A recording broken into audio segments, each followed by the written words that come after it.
gracias, ¿no? Muchas gracias, ¿no? Es realmente un gran placer estar aquí. ¿Se oye bien? Muy bien. Sí, ok, muy bien. Ok, como decía Lorian, ¿no? El enfoque de mis investigaciones actuales es la escena cultural madrileña durante la década de los años 20 del siglo pasado. Y en particular la extraordinaria interconectividad entre literatos y artistas jóvenes dentro de esa escena general. Cualquier persona que se aproxime un poco a la biografía de estas figuras percibirá pronto la densidad de la tupida red que las conectaba. Sería solo una ligera exageración decir que dentro de esta órbita todo el mundo conocía a todo el mundo. Me interesa mucho la noción de las redes, en este caso una red que crece, se extiende y se complica a lo largo de los años y que se basa en los encuentros, las amistades, las colaboraciones y a veces los rencores entre esos literatos y artistas. Normalmente una persona entra en la red a través de un encuentro o un conocimiento previo, ¿no? Por ejemplo, en su ciudad natal. Pero luego, bastante rápidamente, establece un vínculo con muchas de las amistades de su punto de contacto inicial. Según mi estudio de este fenómeno, hay 3 tipos de lugares, todos ellos bastante obvios, que típicamente sirven de escenario para estos encuentros y en muchos casos son realmente la causa o el desencadenante del encuentro. Me refiero a lugares compartidos donde la gente vive, residencias universitarias, pensiones, hoteles, etc. A lugares donde la gente estudia, la universidad, colegios, escuelas profesionales, conservatorios, etc. Y a lugares de sociabilidad, o bien formales, ateneos, clubs, museos, o bien informales, ¿no? Tertulias, estudios de pintores, casas particulares. De esta manera, aunque lo que tratamos aquí es una red humana y los nexos dentro de la red son individuos, son también muy importantes, tal vez aún más importantes, esos lugares donde los enlaces originales se forjan en un encuentro inicial y donde igualmente las conexiones se estrechan a lo largo de contactos repetidos o convivencias en común. El contenido de mi charla hoy ofrece un ejemplo concreto de estas ideas algo abstractas, ¿no? Al tomar a Salvador Dalí como el nexo humano principal y seguir sus pasos por 2 o 3 lugares de encuentro. Dalí llegó a Madrid en septiembre de 1922 para hacer el examen de ingreso en la Escuela Especial de Pintura, Cultura y Grabado de la Real Academia de Bellas Artes de San Fernando. Tenía 18 años de edad, su padre y su hermana, Ana María, lo acompañaron, ¿no? Atrás. Esto es, ¿no? Por un momento, ¿no? Y en Madrid, donde es la semana de las pruebas, ¿no? Y era la primera vez que Salvador viajaba fuera de Cataluña. Su padre había insistido en que fuera a estudiar en la capital para obtener el título más prestigioso, ¿no? Y así, en teoría, garantizar su futura carrera, ¿no? Que poco sabía su padre. Y no en Barcelona, que también tenía una escuela bien establecida, ¿no? La Jorja, ¿no? Superado el examen a pesar de ciertas excentricidades que irían creciendo con el tiempo, Dalí se inscribió en las 5 clases programadas para los estudiantes del primer año. Al mismo tiempo, ocupó una habitación, ¿no? En la residencia de estudiantes. Que Salvador, ¿no? Viviera en la residencia y no en una pensión como hacía la mayoría, ¿no? Como hacía la mayoría de los estudiantes sin familia en Madrid, fue sin duda una otra decisión de su padre, asesorado en este caso por el dramaturgo Eduardo Marquina. Marquina estaba casado con Mercedes Pichot, ¿no? Y los Pichot eran íntimos amigos de los Dalí. Y Marquina conoció bien al director de la residencia, Alberto Jiménez Fraud. En San Fernando, Salvador completó su primer año con bastante éxito. Solo tuvo que repetir el examen del curso Enseñanza General del Modelado. Y como era de esperar, naturalmente volvió para hacer el segundo año en el otoño de 1923. Pero esta vez surgieron problemas. A mitades de octubre participó en unas protestas estudiantiles contra la no elección del pintor Daniel Vázquez Díaz a una cátedra de la escuela, lo que motivó como castigo su expulsión para el resto del año. Pasó este tiempo principalmente en Madrid, en Figueres y Cadaqués, aunque volvió a Madrid en la primavera y tomó clases probablemente solo durante unas semanas en la Academia Libre de Julio Moisés. Un lugar interesante, ¿no? Esta Academia Libre, ¿no? Que no puedo detenerme a describir hoy, pero que es efectivamente el enfoque de uno de los capítulos del libro que tengo en preparación, ¿no? Y ¿no? El estudio estaba ahí en este pasaje, ahora que ha desaparecido, ¿no? en el centro de Madrid. Dalí repitió el segundo año de 24 a 25, ahí está, ¿no? Durante el año académico siguiente, 25-26, se inscribió como alumno libre, lo que le permitió ser ausente de Madrid. Y esto condujo a su turno a su famosa expulsión definitiva a raíz de los exámenes de junio del 26, cuando declaró al tribunal incompetente para juzgarlo. En la escuela especial, dentro de la promoción de 1922, los otros alumnos más importantes para Dalí serían Josep Rigol y Fornaguera y Maruja Mayo. Rigol, nacido en Terrassa, tenía 7 años más que su compatriota catalán, pero no obstante solo empezaba ese año en la academia. Por su mayor madurez, Dalí padre parece haberle pedido que vigilara o cuidara a su hijo, muy poco experto en las practicidades de la vida. Maruja Mayo, ¿no? Y ahí está, ¿no? Se ve con el pelo corto en la última fila, ¿no? Maruja Mayo, nacida en el año 2 y por ende 2 años mayor que Dalí, se desplazó a Madrid en el otoño del 21 para dedicar todo el año a la preparación para ese examen de ingreso.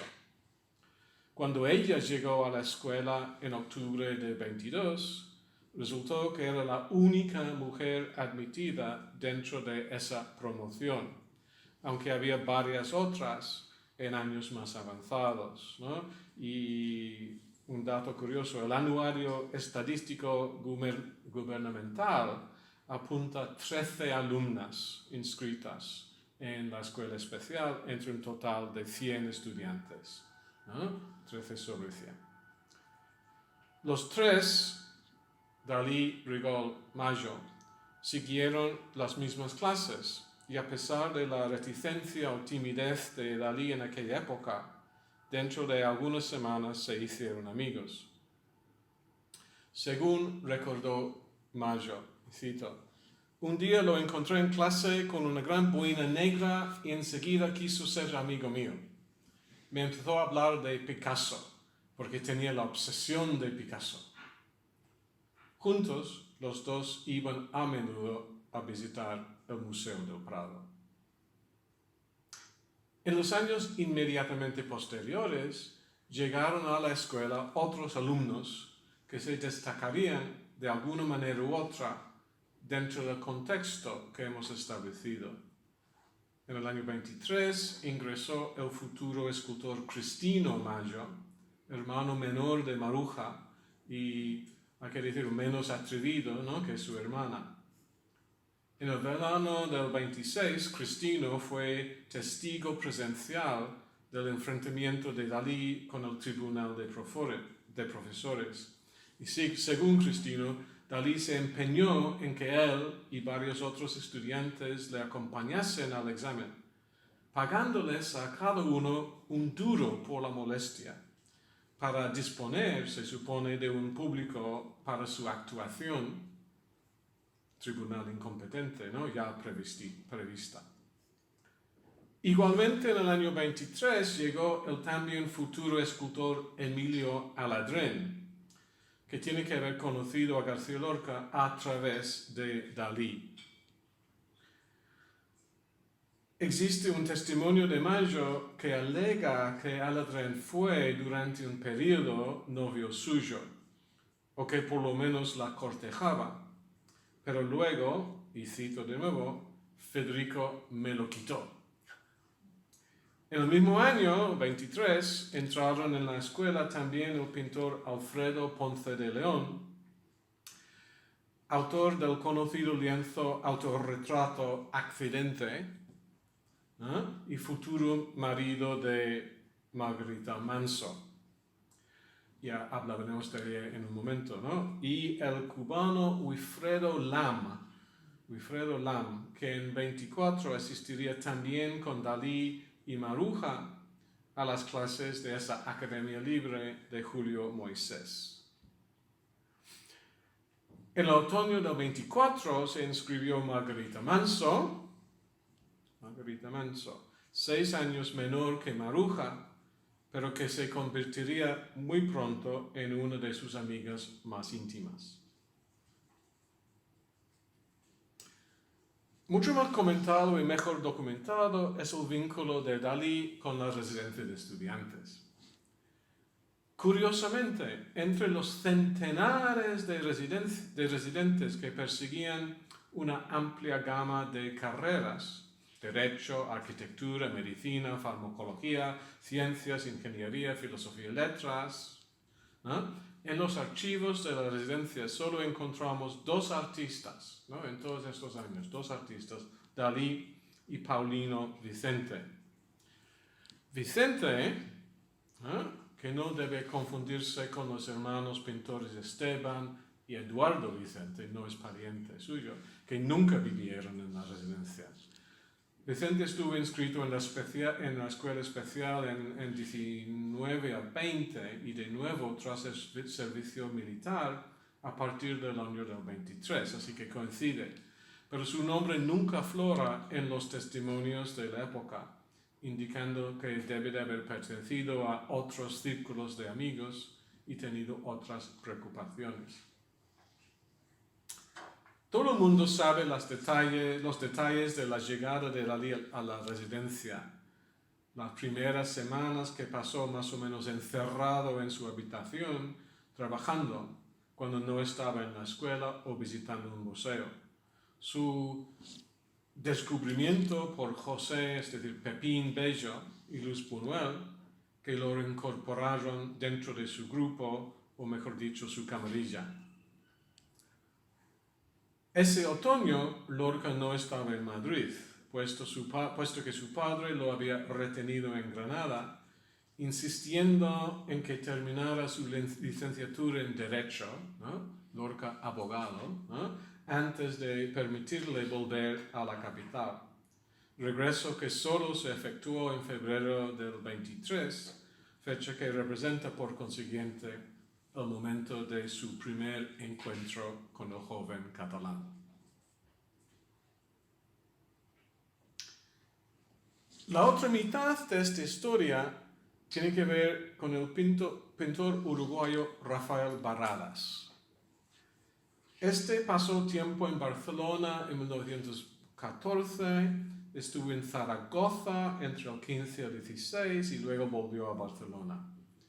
Allí desarrolló su estilo vanguardista que él llamaba vibracionista.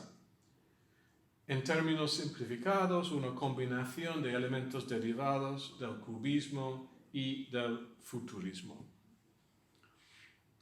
Barradas se trasladó a Madrid en agosto de 18 y se estableció primero en un piso de la calle León, a unos pasos del Café del Prado, sito en la confluencia de las calles León y del Prado, ¿no? Y ahí está el café y el edificio en tiempos modernos.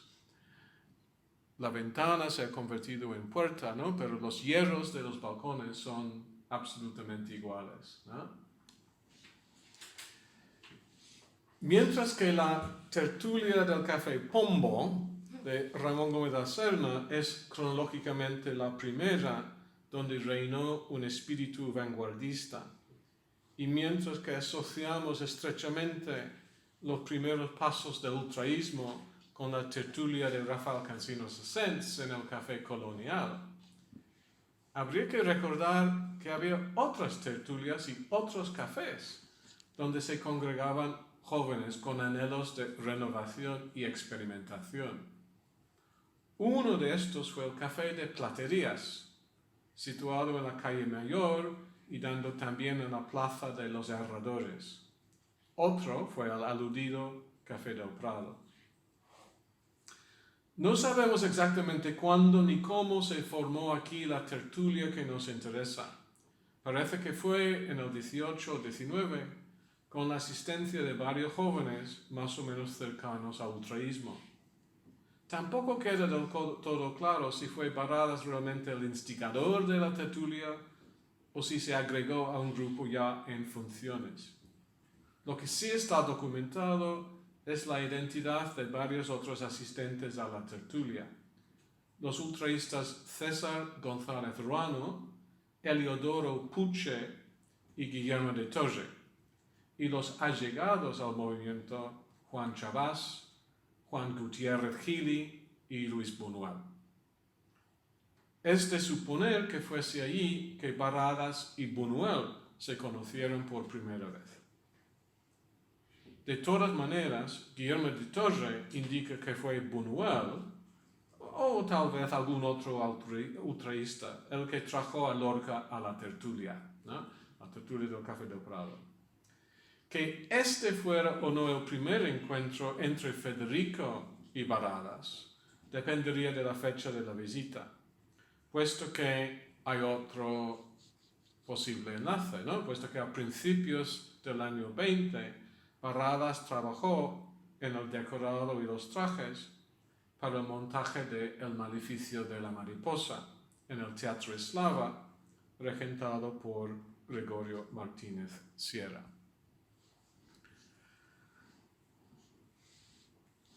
El Maleficio de la Mariposa, la primera obra de Lorca, ¿no? Con todos los personajes son insectos, la mayoría cucarachas, ¿no? Ahí está. En octubre del 19, Barradas y su familia se mudaron a un piso más espacioso situado en el Paseo de Atocha, hoy en día llamado el Paseo de la Infanta Isabel. Aunque seguramente no abandonó el Café del Prado con este traslado, ya no era su café local. Bastante cerca del nuevo hogar y ubicado directamente en la ruta desde el piso hacia el centro de la ciudad, estaba el Café de Oriente. En 1887, este café se instaló en el recién estrenado edificio situado en la calle de Atocha 118, en la esquina con una pequeña calle, la calle Dr. Drummond, casi en la boca calle a la glorieta de Atocha, ¿no? Que es lo que se ve allí, ¿no? Hoy en día, por el Dr. Drummond se vislumbra la mole del Museo Reina Sofía en aquel entonces el Hospital General de Madrid, ¿no? Es el edificio en el fondo, ¿no? Aclarado por el sol. El inmueble del café sigue ahí también, ¿no? Como podemos ver, con el espacio ahora readaptado para albergar una sucursal de Kentucky Fried Chicken, ¿no? Ese es el edificio, ¿no? Y ese es el café. Café de Oriente.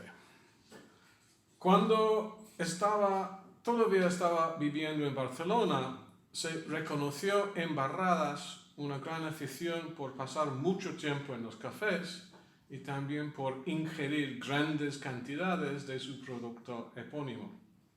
Por consiguiente, es del todo probable que a partir del invierno de 19 a 20 empezara a pasar tiempo a solas en el Oriente y que luego algunos componentes de la tertulia del Prado comenzaran a reunirse con él allí.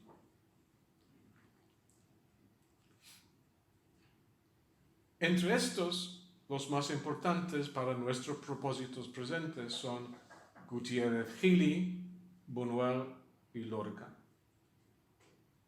Un paso decisivo en la evolución de la tertulia del Oriente fue el encuentro entre Barradas y el escultor Alberto, que también había empezado a frecuentar el mismo café y ocupar inicialmente una mesa solitaria. Hacia principios de 1922, Alberto se incorporó pues al núcleo de la tertulia. Y alrededor de las mismas fechas se adhirieron otros miembros clave, como el novelista Benjamín Jarnés, el novelista y periodista Huberto Pérez de la Osa y el caricaturista Enrique Garrán. Otros con tertulio fueron el poeta ultraísta José de Ciria y Escalante y el polifacético artista Gabriel García Maroto. Ahora bien, con estas bases ya establecidas, podemos empezar a explorar las redes de conexiones entre estas personas. Suponer que fuera Buñuel, que poco después de conocer a Dalí en la residencia, ¿no?, lo llevó a la tertulia del Café de Oriente. E igualmente que fuera Dalí, que a su vez trajo allí a Maruja Mayo. Parece testificarlo el conocido retrato, cuadro, ¿no?, Sueños noctámbulos, ¿no? Sueños noctámbulos, ¿no? Y hay una pequeña parte más amplificada allí, ¿no? Esa es la flecha, ¿no? Allí vemos al pie del cuadro a Barradas, ¿no? Es él con el abrigo largo, Buñuel con sus hombros forzudos, ¿no?, a su lado, ¿no?, Dalí con su pelo todavía largo y Maruja Mayo de más baja estatura, ¿no? Y Lorca no está allí, ¿no?, porque se supone que la obra data de una fecha cuando todavía no había vuelto de Granada y sus estudios de Derecho. En otra aguada de la misma época, ¿no?, Dalí y Mayo, ¿no?, están sentados en el Café de Oriente en compañía de una tercera persona de más difícil identificación. Dalí también capta algo esquemáticamente a Barradas y su esposa Pilar en el café, ¿no? Y en otro dibujo también del 23 a su familia, ¿no?, que es la segunda, ¿no?, a su familia extendida, Barradas, su hermano Antonio, Pilar y su joven cuñada Antonita, ¿no?, en el regazo. En el fondo se distinguen dos columnas estriadas de hierro fundido que se han conservado a través de la transformación del Oriente, primero en el restaurante Dorna y ahora en KFC. Y ahí se ven, ¿no? Ahí se ven, ¿no? Es restaurante Dorna y el interior, ¿no?, del café hoy en día. Ahí están. según ya apuntamos, aunque Lorca no aparece en Sueños Noctámbulos, había conocido a Barradas y entablado una amistad con él antes, durante sus temporadas anteriores en Madrid, en el año 19 o 20. Es elocuente una carta que Lorca dirigió a su familia contándoles cómo había celebrado en Madrid, en la residencia, el onomástico de su madre, el 5 de abril del año 21. Di una fiesta en mi cuarto, con dulces, té, café y vino malo de 2 pesetas la botella. Asistieron Maroto, Barradas, Sáenz de la Maza, Tomás Borrás, Adolfo Salazar y 2 o 3 ultraístas, además de mis amigos de la residencia. Fue una cosa estupenda. Sáenz tocó la guitarra y el inconmensurable Barradas hizo dibujos de la escuela simultaneísta. Es decir, el pintor e impresor Gabriel García Maroto, Barradas, el guitarrista Regino Sáenz de la Maza, el periodista y escritor Borrás, el musicólogo Salazar, más tal vez Guillermo de Torre, 1, 2 o 3 ultraístas, quizás de Torre, Ciri Escalante y Buñuel, amigo de la residencia, entre otros. Un excelente ejemplo de la confluencia de grupos sería la foto publicada por primera vez por Guillermo de Torre en la Gaceta Literaria en 1929, en un artículo necrológico sobre Barradas. Podemos reconocer fácilmente a Harnés, Pérez de la Osa, Buñuel, Barradas y García Lorca, ¿no? Posando juntos delante del ventanal de un café que Torre solo identifica como en Atocha, pero que debe de ser del Oriente. Así, ¿no?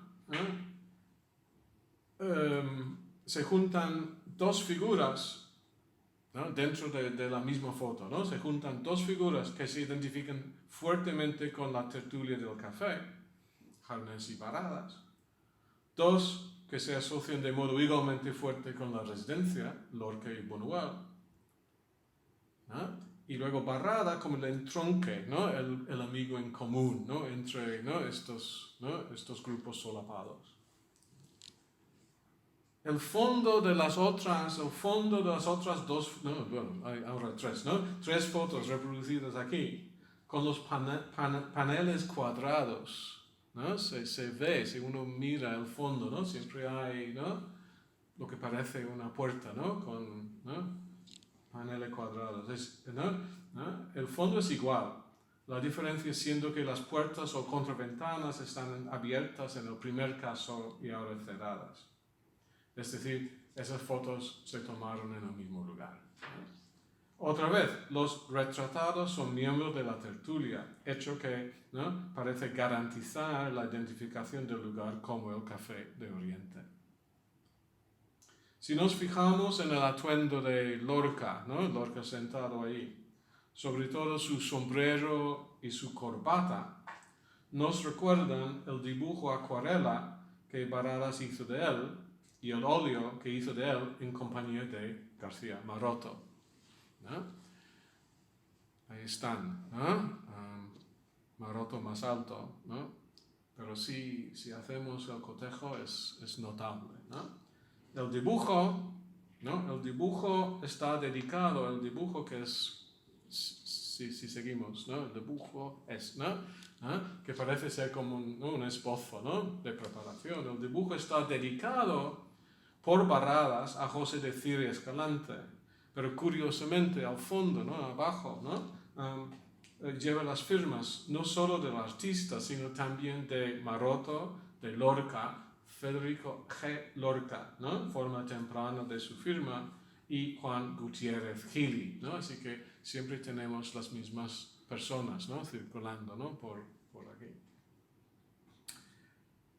Entonces, después del regreso de Lorca a Madrid en la primavera de 23, se reintegró inmediatamente al grupo, ¿no? Casi seguramente del 23, pues, sería la foto de Lorca y Dalí con ese otro miembro fundamental de la tertulia, ¿no? Que fue Alberto, ¿no? Ahí están esos tres, esa combinación, ¿no? De personajes. Al mismo año podemos atribuir estas reminiscencias de Maruja Mayo. ¿No? Así que, ¿no? Son dos fotos bastante interesantes. ¿No?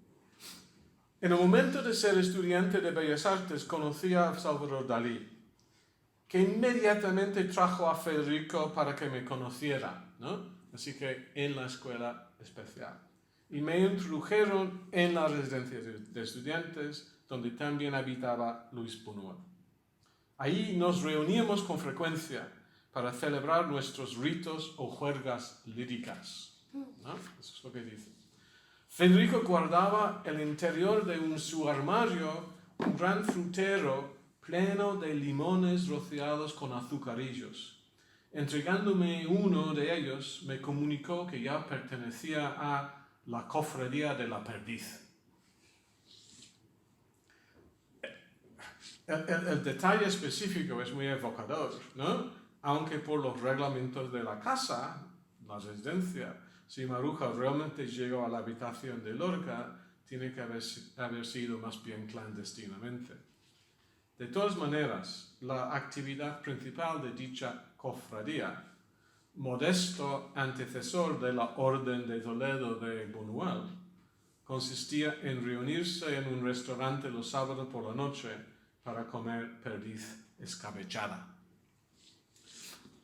Cuando Margarita Manso empezó a estudiar en la escuela especial en el otoño del 24, coincidiendo con el regreso de Dalí para repetir su segundo año, se formaron nuevos núcleos dentro de la red de amistades. Otra vez, según Mayo, a Dalí le divertía mucho jugar con Margarita Manso, Carmen Ramos, otra alumna, y conmigo en el patio de San Fernando. Nos agarrábamos de las manos y dábamos vueltas a toda velocidad hasta que nos caíamos. Siempre nos decía muchos piropos. A mí, que tenía mucho marisco y ángel, y a Margarita, que era una chica muy acomplejada, ¿no? Porque su madre era modista, que parecía la reina de Saba. Felicita. En una excursión de Lorca, Dalí, Mayo y Manso al monasterio de Santo Domingo de Silos para oír los cantos gregorianos, a las dos mujeres se les negó la entrada.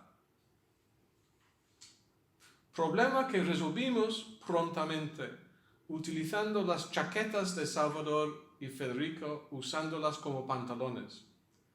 Margarita Manso y yo, con las boinas muy encasquetadas que ocultaban los cabellos, y aceptaron nuestra entrada en el recinto sagrado como promotores del travesti a la inversa. Fin de cita. Algunas noches fueron a oír el jazz, ¿no? Casi seguramente la orquesta de los Jackson Brothers en el Rector's Club del Palace Hotel, ¿no? Y luego viene, por supuesto, lo del sin sombrerismo, moda escandalosa introducida por Lorca, Dalí, Pepín Bello, Mayo, Manso, Concha Méndez, ¿no? Y así, por ejemplo, según Santiago Ontañón y Mayo, un día Mayo salió de la Escuela de Bellas Artes en compañía de Lorca, Dalí y Margarita Manso, y como iban sin sombrero, al llegar a Sol, la Puerta del Sol, un grupo de gente comenzó a tirarles piedras. Para ir entonces sin sombrero constituía una provocación. La relación desarrollada entre Manso y Dalí parece haber sido bastante estrecha. En marzo del 26, Dalí dirigió una larga carta divagatoria a Lorca, en el curso de la cual observó: tampoco he comprendido nada a Margarita. ¿Era tonta? ¿Loca? pero sin aclarar más la acción o la actitud aludida. Durante su visita a Francia en abril del mismo año, Dalí compuso una tarjeta postal para Manso con el dibujo de un putrefacto, lo putrefacto de aquella época, que luego por alguna razón no envió, pero se ha conservado la tarjeta. Desde su casa en Figueres, en una carta de Lorca de mayo del 27, siguió refiriéndose a ella. Recuerdos a la Margarita, debe ser casi una chica grande y todo. Y en otra carta de principios de diciembre le pide a Lorca, pesa la punta de la nariz de Margarita, que es toda ella un nido de avispas anestesiadas. Este es el discurso de Dalí en estos años. La evidencia sobre el vínculo Manso-Lorca es más escasa. Santiago Ontañón recuerda que Federico admiraba y hablaba con mucho cariño de Margarita Manso. Y disponemos de una tarjeta postal del 1 de enero del 27 escrita por ella, cuyo texto es, por lo menos, bastante elocuente. Amigo Federiquito, me alegro mucho saber que aún existes. Lorca no escribía mucho, no contestaba las cartas mucho. Me alegro mucho saber que aún existes. Yo me acuerdo siempre de ti muchísimo. Vas a venir, Lorca estaba en Granada, vas a venir a Madrid. Te mando una infinidad de recuerdos. Tu amiga, en mayúsculas, Margarita. Este breve perfil biográfico nos ayudará a comprender por qué es por lo menos plausible la historia del supuesto encuentro sexual entre Lorca y Manso, que Tania Bajot fecha en 25 y Gibson en 26. Sin entrar en todos los detalles escabrosos, que Gibson parece saborear tanto, aparentemente, el episodio se reduce a esto. Lorca, cada vez más enamorado de Dalí, quería consumar físicamente la relación, acción de la cual Dalí se encontraba incapaz. Surgió la opción de que Manso lo sustituyera, ya que ella era, y cito, sorprendentemente libre de represiones sexuales. Y además, cito, ofrecía para Federico la ventaja de tener pechos muy pequeños. Esto es según Dalí. Dalí fue testigo presencial del acto, porque sabemos que tenía esas tendencias de voyeur, Y según él, Lorca se comporta con exquisito tacto, cogiéndola de las manos y mirándola, recita 2 versos del romance Tamar y Amnón. En las yemas de tus dedos, rumor de rosa encerrada. Pero mi punto aquí es que, Manso, Dalí y Lorca están en ese círculo, Esta es la razón por la cual Manso figura, en esa anécdota. Para finalizar este breve recorrido, por los senderos de la amistad, voy a referir otra anécdota más. En mayo y junio del 25 se celebró en el Retiro, en el Palacio de Velázquez, la importante exposición de la Sociedad de Artistas Ibéricos, que es la primera gran exposición de arte moderno en Madrid. Dalí mostró 11 lienzos. Barradas y Alberto compartieron 2 salas, donde Barradas pudo mostrar 25 obras, más que cualquier otro artista incluido. La exposición se inauguró el 28 de mayo y Lorca dio un recital de poesía ahí el 15 de junio. Este parece ser el día en que ocurrió lo que contó Marujo Mayo mucho después. Una vez estábamos en el Retiro, Dalí, Federico y yo. Unos muchachos pasaron cerca y saludaron así con el brazo. Pregunté, ¿quiénes son? Lorca me contestó, uno es un poeta muy bueno y otro es un poeta muy malo.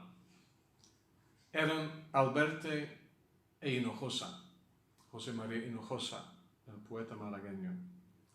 A Alberti le gustaba la pintura y nos veíamos en el Prado, así que al tercer día ya nos pusieron el panfleto encima, pero no quiero hablar de amores, ¿no? Ese es el texto de la entrevista, ¿no? En la escuela especial, pues, Mayo conoció a Dalí. A través de él, ella conoció a Lorca.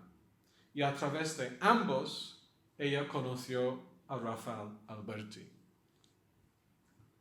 Y tal como ella implica en la cita, así comenzó una relación amorosa entre ellos que duró 5 años y dio muchos frutos artísticos. Estos son, pues, unos pocos ejemplos de los caminos y las encrucijadas enredados, ¿no?, que forman parte de la escena cultural madrileña durante la década de los años 20.